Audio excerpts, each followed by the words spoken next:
thing is, for me, Christian Eriksen is one of the best players in the world. You know, and with the best players in the world, they're used to being watched, and they're used to the special attention. And you don't stay the best player in the world if you don't do anything in games.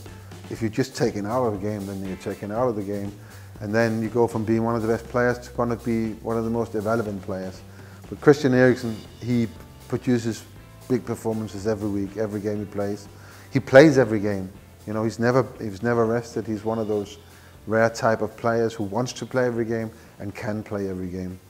And as I say, he's producing great things in games, and his output for the team is incredible, the team he's playing in. So, you know, I'm only kidding when I say don't pay any attention to him, because of course you have to. He's a world-class player. You've got to pay him attention. You've got to be absolutely sure about his qualities and see if you can come up with any kind of counter-measurements. Can you stop him doing whatever, you know, this or that, you know, whatever you find is a threat to your team.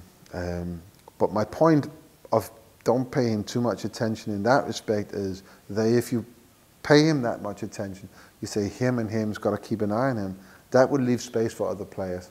And the one thing that we are not, that's a one-man team. We're not a one-man team. We have really good players nearly everywhere on the pitch. And the nearly is that the other guys are a little bit youngish and not so experienced.